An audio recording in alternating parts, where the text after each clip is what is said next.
Kazi na utu, tunasonga mbele.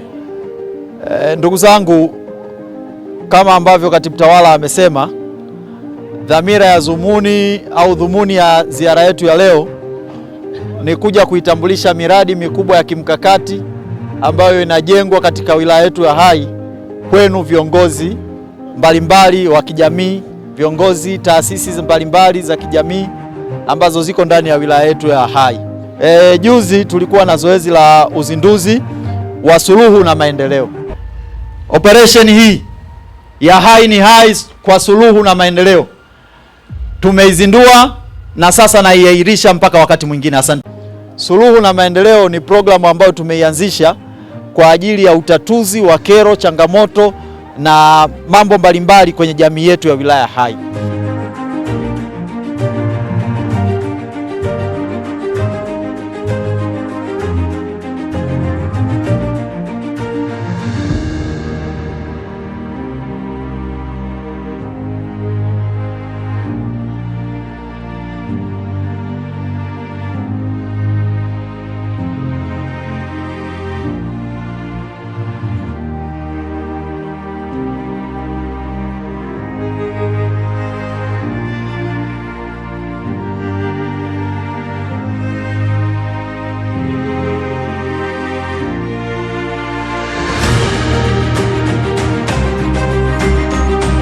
Mradi wa soko jipya la kisasa kwa Sadala. Mradi kwa sasa uko kwenye hatua ya awali ya ujenzi wa mkandarasi pamoja na mshauri mwelekezi, ambayo mkandarasi anasubiri aletewe master plan kuna consultant. Na mradi huu alikabidhiwa eneo la ujenzi, mkandarasi huu alikabidhiwa eneo la ujenzi tarehe 18 mwezi wa 11 2025.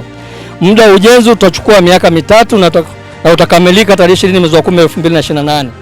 Kimsingi kwanza nianze kwa kumshukuru sana Mheshimiwa Rais Dr. Samia Suluhu Hassan ambaye kiukweli amedhamiria kufanya mageuzi makubwa sana kwenye miradi ya maendeleo kwenye wilaya yetu ya Hai.